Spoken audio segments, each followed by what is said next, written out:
Hi hi అందరికీ. ఈరోజు నేను చేపల పులుసు చేస్తాను.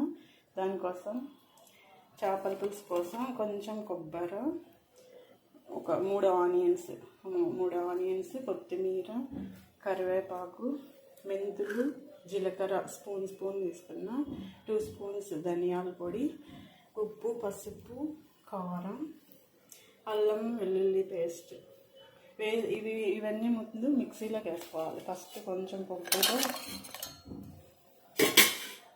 ధనియాల పొడి, జీలకర్ర, చెక్క, లవంగం కూడా వేసుకోవాలి. జీలకర్ర, ధనియాలు, కొబ్బరి,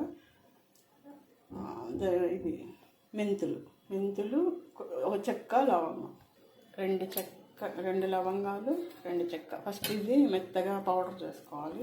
ఇది పౌడర్ అయింది. ఇప్పుడు దీనిలోకి అల్లం తెల్లగడ్డ పేస్ట్ 2 స్పూన్స్ వేసుకుంటాను.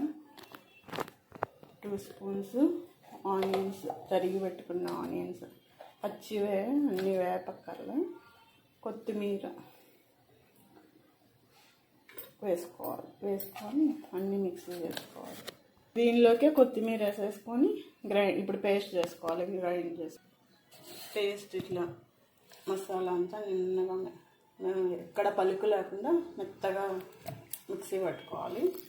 ఇప్పుడు ఇది బాండిల్ కానీ సిల్వర్ దబర కానీ తీసుకొని ఆయిల్ వేసుకోవాలి. ఇప్పుడు ఆయిల్ వేసుకుంటాను.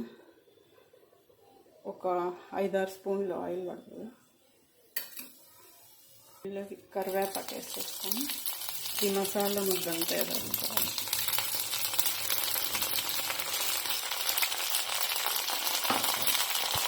ఇది ఆయిల్లో ఇట్లా బాగా వేసుకోవాలి. పచ్చనిత పోయి ఎర్రగా మసాలా కొంచెం రెడ్ కలర్ వస్తానే ఉప్పు, మిరప్పొడి, పసుపు వేసుకోవాలి.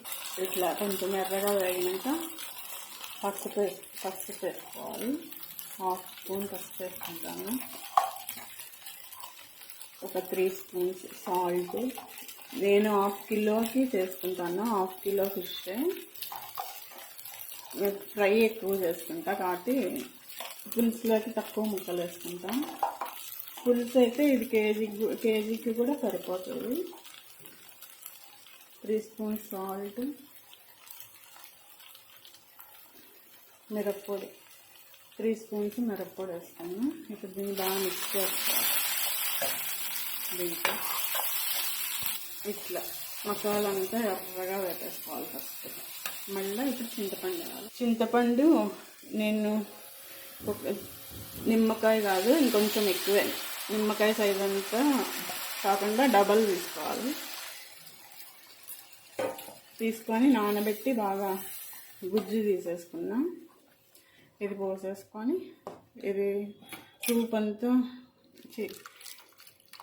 పులుసు అంతా ఉడకాలి మసాలాలో. ఉడికినాక లాస్ట్లో ముక్కలు వేసేసుకొని 5 మినిట్స్ సిమ్లో పెట్టి ఉడికించుకుంటే ఫిష్ కర్రీ రెడీ.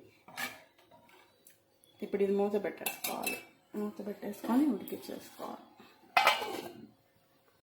ఇప్పుడు ఫిష్ కర్రీ ఉడికిపోయింది. నూనె తెలుతాను కదా ఇట్లా పైకి. ఇప్పుడు ఉడికినట్లా ఇప్పుడు దీంట్లోకి ముక్కలు వేసుకోవాలి. ముక్కలు ఎక్కువసేపు ఉడకకూడదు. ఒక 5 మినిట్స్ మీడియం ఫ్లేమ్లో, 2 మినిట్స్, 3 మినిట్స్ సిమ్లో పెట్టేస్తే ఉడికిపోతాయి. లేదంటే మెత్తగా కలిసిపోతాయి పులుసులో. కాబట్టి దీంట్లోకి ఇట్లా ముక్కలు వేసేసి మీడియం ఫ్లేమ్లో ఒక 2 మినిట్స్, సిమ్లో ఒక 3 మినిట్స్, 5 మినిట్స్ ఉడికితే చాలు.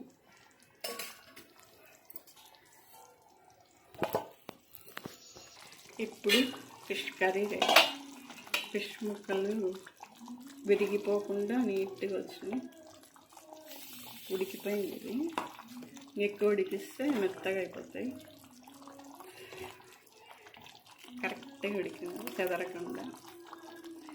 Thanks for watching.